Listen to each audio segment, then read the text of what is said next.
Thank you, Mr. Chairman. I thank all three of you for being here today. It's a real privilege to be a part of this committee. We're the most bipartisan committee out of 20 in Congress. We have a tradition of voting on NDAAs with large majorities year after year. And it's important not to be a Republican first in here or a Democrat first. We're Americans trying to ensure that our country is well defended. And in that spirit, I compliment the operations in Iran. I served 30 years in the Air Force. We were attacked repeatedly by proxy groups from Iran on every deployment I was on. They were the #1 threat where I was located. I've lost friends, like at Khobar Towers. Iran with a nuclear weapon would have been an existential threat to our country. And if they had a missile that could hit New York, they would have done it. They would have done it 2 months ago. So I support our operations there. I think it was good that we got Maduro out. You know, I would say it would be important to get the representative government that duly won their election there, and not good to replace one dictator with another dictator, but Maduro was bad for their country. And I support our 5% GDP spending. There's no way to modernize our nuclear force, 6th-generation fighters, take care of our men and women in uniform without being at 5% GDP. But also in the spirit, I share a bipartisan concern of the firings that we've seen at the Pentagon. 4 of the 6 service chiefs, for example, the Coast Guard. We had a huge bipartisan majority here that had confidence in the Army Chief of Staff and the Secretary of Navy. And I would just point out, it may be constitutionally right. You have the constitutional right to do these things, but it doesn't make it right or wise. Now, my first question is dealing with the housing allowance, something I've been working for the last 2 or 3 years. Our housing allowance is underpaying people in certain areas.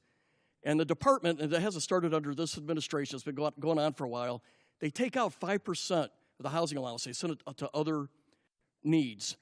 But that means we're underpaying our servicemen and women living off base by 5%. So we tried to fix it with a $2.9 billion line item to fix housing allowance. But that money was moved. So Mr. Secretary, could you tell us how we're going to fix this? Because we have a shortfall in housing allowance, and we tried to fix it out of here, and I'd like to get it fixed.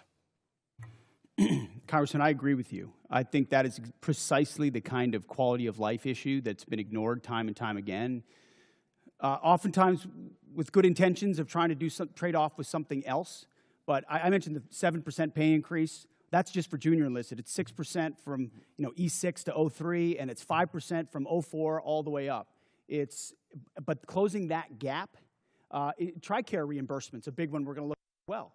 If we reimburse TRICARE lower than Medicare, then no one wants to take TRICARE, and now you don't have a real network for service members. So those places where we pinched pennies to try to eke out additional budget space have really hurt service members. So I'm committed to working with you on that to close that gap and ensure that folks can live where they are asked to serve because they can afford housing. Okay, I think this has already been addressed to a degree, but I just want to emphasize we did put $400 million in for Ukraine.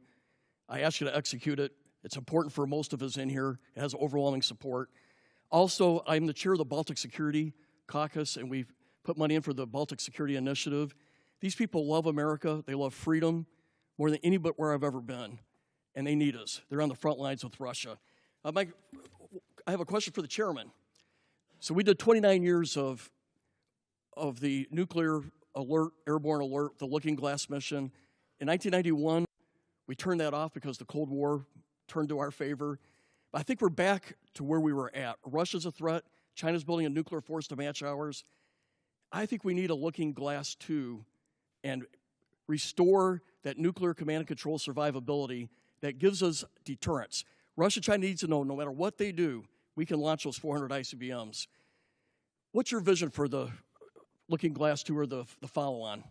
Well, sir, as you know, right now we're looking at all 3 legs of the nuclear triad to make sure that that most critical backstop on our nation's most important day is reliable, redundant, and workable. And so we'll take a look at that. I know the team already deep in analysis on all from NC3 to the end state. But what I want you to know is the most important thing is the ability to execute if we had to, and we can.